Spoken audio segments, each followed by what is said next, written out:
Hai semuanya, welcome to our podcast. Dengan saya, Kate Medina, sebagai host untuk podcast kali ini. Eits, tunggu dulu. Pastinya saya tidak sendirian dong.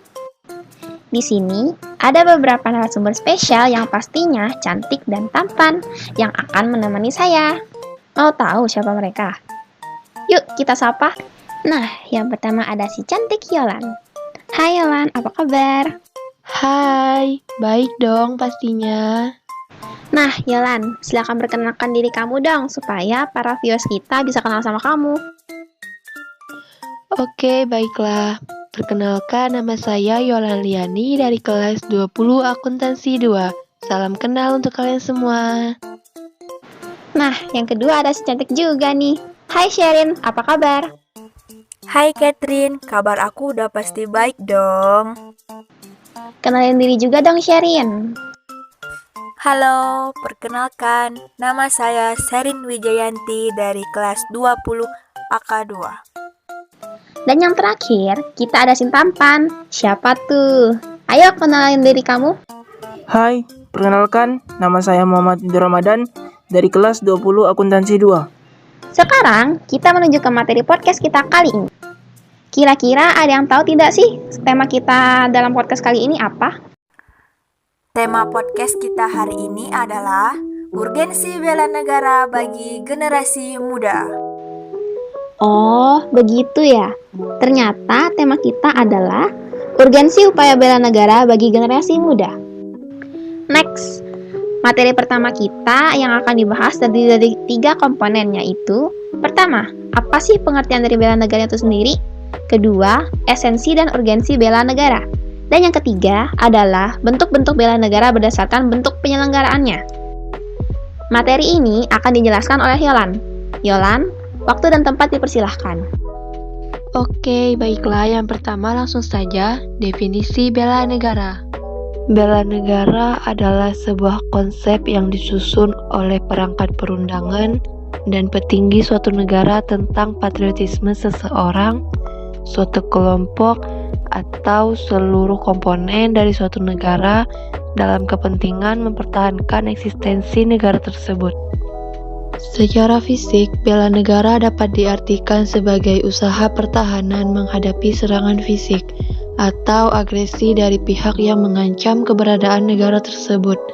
Sedangkan secara non-fisik, konsep ini diartikan sebagai upaya untuk serta berperan aktif dalam memajukan bangsa dan negara, baik melalui pendidikan, moral, sosial, maupun peningkatan kesejahteraan orang-orang yang menyusun bangsa tersebut. Selanjutnya, esensi dan urgensi bela negara. Terdapat hubungan antara ketahanan nasional dengan pembelaan negara atau bela negara.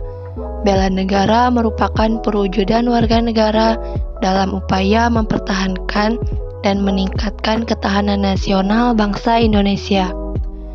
Keikutsertaan warga negara dalam upaya menghadapi atau menanggulangi ancaman dilakukan dalam wujud upaya bela negara.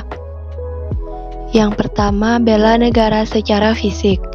Bila keadaan ekonomi dan keuangan negara memungkinkan, maka dapat pula dipertimbangkan kemungkinan untuk mengadakan wajib militer bagi warga negara yang memenuhi syarat, seperti yang dilakukan di banyak negara maju di barat.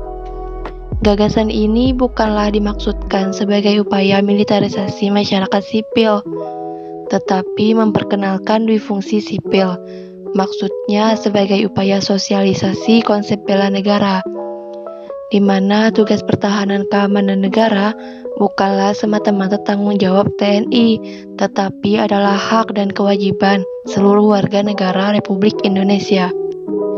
Yang kedua, bela negara secara non-fisik.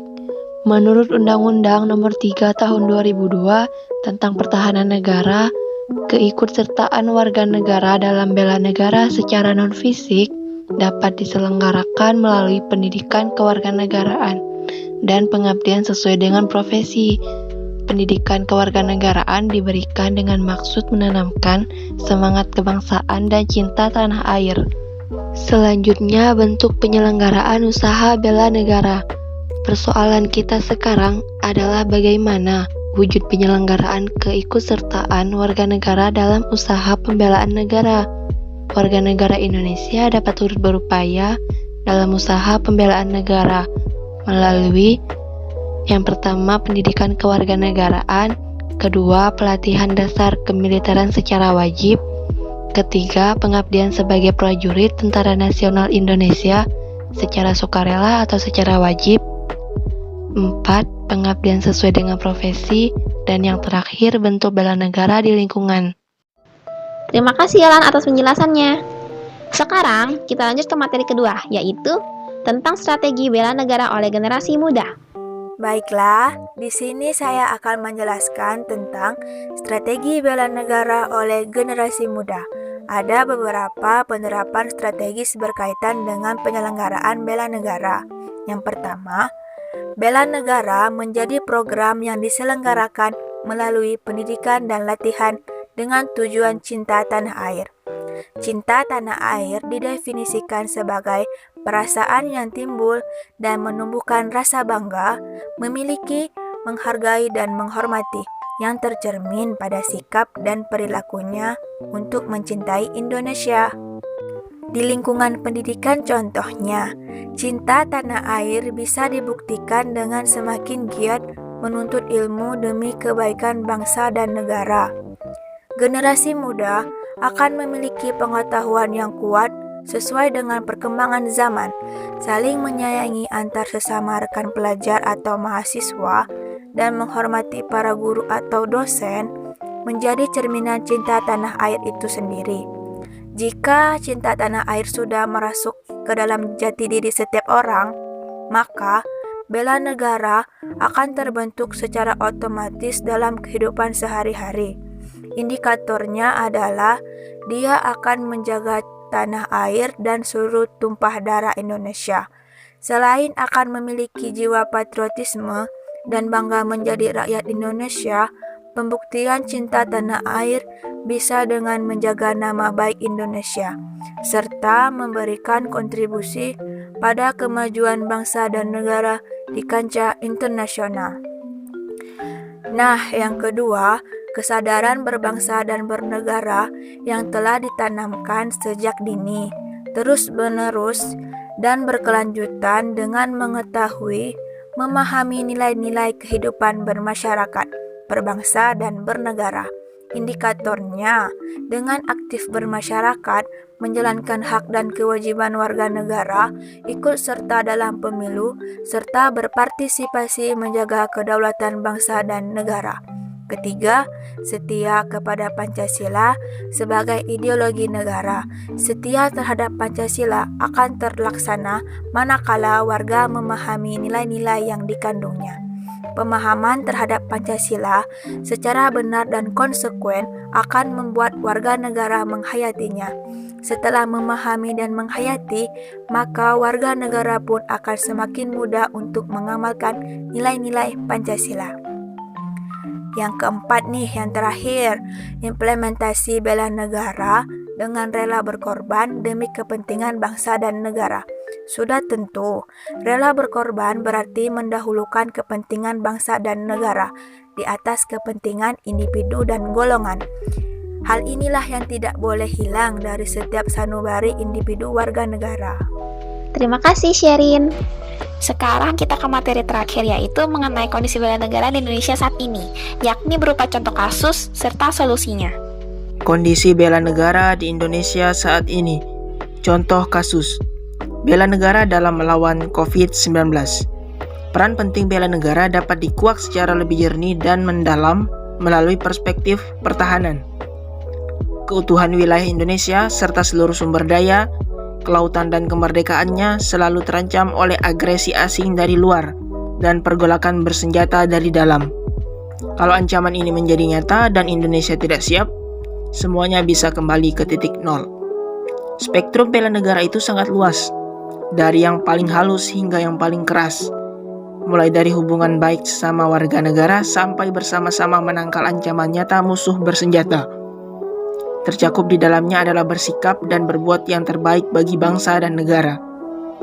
Usaha pembelaan negara bertumpu pada kesadaran setiap warga negara akan hak dan kewajibannya. Kesadarannya demikian perlu ditumbuhkan melalui proses motivasi untuk mencintai tanah air dan untuk ikut serta dalam pembelaan negara. Kejadian yang hampir sama dengan yang kita hadapi saat ini, yaitu penyebaran virus corona secara global yang membuat masyarakat resah. Solusi untuk masalah bela negara dari contoh kasus. Pertama, dengan adanya social distancing dan masyarakat harus tetap berada di dalam rumah, itu adalah salah satu wujud dari bela negara terhadap negara Indonesia. Dengan membatasi segala aktivitas di luar rumah, bisa menyelamatkan negara Indonesia. Dengan patuhnya masyarakat untuk terus di dalam rumah selama masih ada virus corona ini, masyarakat dapat memutus rantai virus corona ini untuk tidak tertular atau menularkannya kepada yang lainnya. Kedua, mengekspresikan emosi secara tepat. Media sosial memang ruang bebas bagi setiap orang untuk mengekspresikan sikap apapun. Namun itu bukan satu-satunya fungsi sehingga bisa menimbulkan persoalan.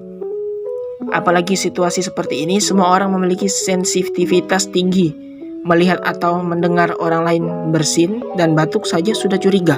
Oke, terima kasih Rido. Jadi, kesimpulan dari semua materi ini adalah kesadaran akan bela negara itu sangat penting agar pertahanan dan keutuhan NKRI tetap terjaga dan terhindar dari ancaman. Pendidikan bela negara pada anak muda saat ini juga sangat penting untuk diterapkan, mengingat kesadaran akan bela negara yang semakin menurun, dan juga memudar serta dengan bebasnya budaya asing yang masuk ke Indonesia. Kita sebagai generasi penerus bangsa sudah selayaknya sadar akan kewajiban bela negara untuk mempertahankan kekuatan NKRI, terutama di saat pandemi COVID-19 yang sedang terjadi di Indonesia saat ini. Saya kira ini adalah akhir dari podcast kita hari ini. Terima kasih para narasumber karena sudah meluangkan waktunya untuk berbagi informasi dan ilmu di podcast kali ini. Sama-sama, Catherine. Sama-sama. Sama-sama, Catherine. Terima kasih juga kepada semuanya yang sudah mendengarkan podcast kali ini. Oke, sekian podcast kita pada hari ini. Kami harap agar materi yang kami sampaikan dapat memotivasi, menyadarkan, dan memberikan informasi yang berguna bagi kehidupan kita sebagai warga negara Indonesia. Jika ada salah, mohon dimaafkan. Semoga kita bisa bertemu kembali ya dalam podcast online ini. Oke, sampai ketemu pada kesempatan di lain waktu. Sampai jumpa semuanya. Sehat selalu. Jumpa lagi di podcast kita selanjutnya ya. Saya Catherine, mohon pamit. Bye semua.